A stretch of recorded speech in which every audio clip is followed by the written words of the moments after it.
Capítulo 1. La ecuación de Adán. El silencio de la sangre. Esto es ahora hueso de mis huesos y carne de mi carne. Cuando Adam describe a Jahva, lo hace con lenguaje de cuerpo, huesos y carne. Punto. Resulta significativo lo que menciona. Y también lo que no aparece en su declaración, la sangre. Punto. Ese silencio, sin convertirlo en argumento exhaustivo, invita a observar que, en el diseño original, la atención del relato no se centra en la sangre, sino en la presencia del diseñador y en la comunión con él. Punto. En este capítulo se abre el expediente del primer hombre y de su esposa, no para repetir simplemente la narración conocida, sino para considerar su diseño como un sistema, arquitectura, flujo, cobertura de luz y vector de ataque. Punto. Solo si entendemos cómo funcionaba Adam antes de la caída podremos comprender con mayor precisión qué hizo Yeshua en la cruz y por qué la Escritura presta tanta atención a la sangre que clama y al agua que purifica. Punto. Adam en el huerto. Diseño de entorno y encargo. Nivel A. Texto bíblico. El relato de Génesis presenta a Adam en un contexto cuidadosamente preparado. 2 puntos. El Eterno planta un huerto en Edén y coloca allí al hombre que había formado, cuadrado. Le asigna 2 verbos clave, labrar y guardar, el huerto, abad y shamar, al cubo. Le comunica mandatos concretos, incluyendo la instrucción respecto al árbol de la ciencia del bien y del mal. Nivel B. Principio implícito. De este cuadro se desprenden varios elementos de diseño. 2 puntos. El huerto funciona como entorno santuario. Un espacio delimitado, ordenado, bajo la presencia manifiesta del Creador. Punto. Adam no es un espectador pasivo, sino un administrador con encargo de cultivo, abad, y custodia, shamar, términos que más adelante se asociarán también al servicio sacerdotal. Punto. La comunicación entre Dios y el hombre es directa. Hay mandato, hay diálogo y hay responsabilidad. Punto. Podemos decir, en lenguaje de ingeniería, nivel C, que el huerto es el laboratorio de referencia, donde puede observarse un sistema humano funcionando bajo el gobierno de la presencia de Dios. Punto. Nombre e identidad. Adam como ecuación Aleph más Dam. Nivel A. La escritura presenta al primer hombre con el nombre, Adam. El término está estrechamente relacionado con Adamá, tierra, y el texto subraya que fue formado del polvo de la tierra y animado por el aliento divino. Nivel B. En el plano lingüístico, la relación principal es, por tanto, entre y el hombre como terrenal, tomado de la tierra y puesto sobre ella. Punto. Sobre esa base sólida, la tradición hebrea ha observado también que en el nombre pueden distinguirse 2 elementos visibles. 2 puntos. La letra inicial Aleph, que en diversos contextos se asocia a la unidad, al uno, a la iniciativa de Dios. La secuencia Dam, que significa sangre. Se trata de una observación de orden pedagógico y midrásico, no de una explicación exhaustiva de la etimología del nombre. Punto. Nivel C. Modelo. En este libro se utilizará, como modelo didáctico, la idea de Adam como ecuación, Aleph más Dam. Aleph representa la presencia y el gobierno del Creador sobre la existencia humana. Punto. Dam representa la biología, el cuerpo, la vida circulando en la sangre. Punto. No se afirma que el nombre hebreo haya sido dado para enseñar literalmente una fórmula matemática. Esta lectura se ofrece como modelo explicativo, nivel C, para expresar una verdad bíblica clara, niveles A y B. El hombre fue diseñado para que su biología estuviera sometida al gobierno de la presencia de Dios, no para funcionar como sistema autónomo. Punto. En otras palabras, el diseño original no es solo sangre, sino sangre bajo Aleph. No es solo cuerpo, sino cuerpo bajo presencia. La sangre forma parte del buen diseño creador. El problema no es su existencia, sino lo que ocurre cuando la presencia de Dios deja de gobernar el sistema humano. Punto. Cuerpo, aliento y presencia. Modo Aleph en operación. Nivel A. Génesis declara que Dios formó al hombre del polvo de la tierra y sopló en su nariz aliento de vida, Nishmat Hayim, y fue el hombre un ser viviente. Esto implica 2 puntos. Un cuerpo tomado de la tierra, Dam y estructura material. Un aliento procedente directamente de Dios, Neshama. Una vida resultante que refleja la imagen del Creador. Nivel B. Antes de la caída, el relato enfatiza.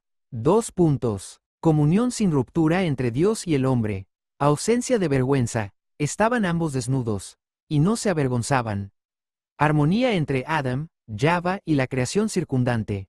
Punto. La sangre, aunque evidentemente presente en sus cuerpos como parte del buen diseño biológico, no aparece como protagonista en el relato. Punto. El foco recae en la relación, en la obediencia y en la responsabilidad. El narrador elige resaltar la comunión y la vocación, no detallar el funcionamiento interno del organismo. Punto. Podemos describir este estado como modo Aleph. La presencia gobierna la biología.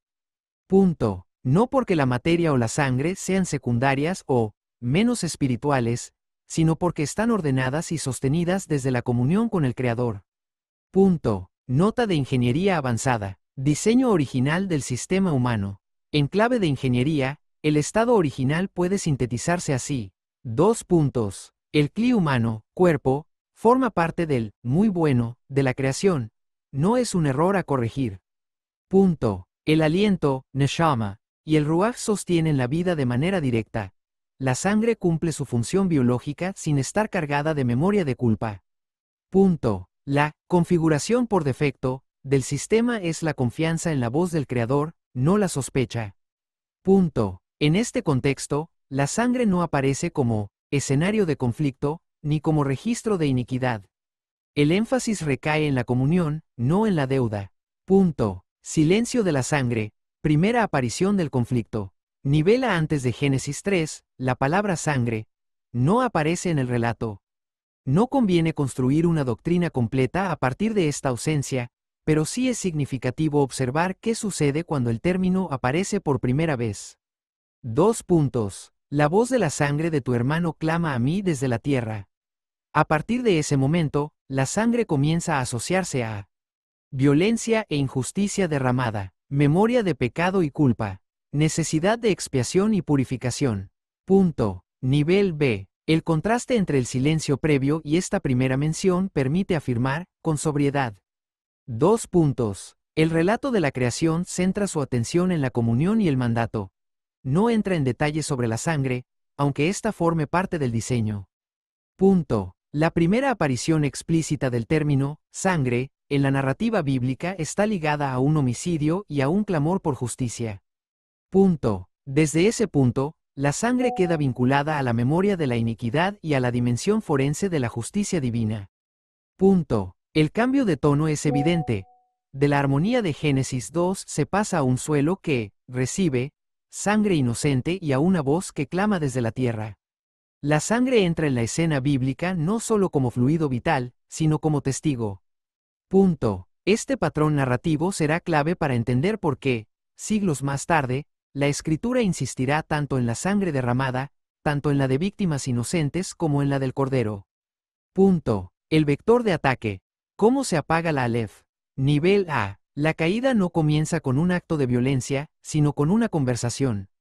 Punto. La serpiente cuestiona primero lo que Dios ha dicho.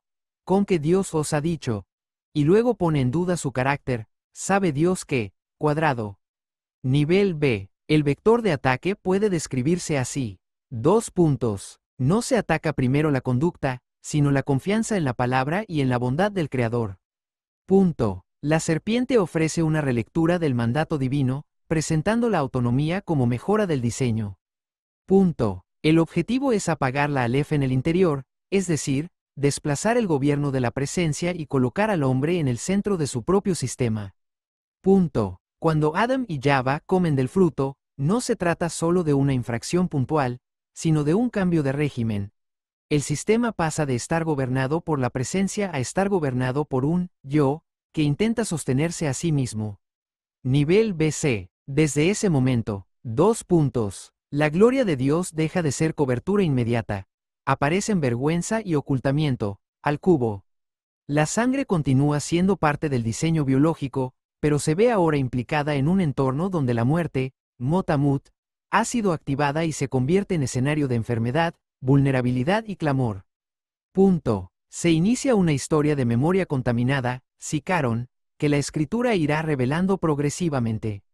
Punto. La dificultad ya no reside en la materia en sí, sino en el régimen bajo el que funciona, un sistema humano que, habiendo perdido la cobertura inmediata de la presencia, intenta sostenerse desde dentro.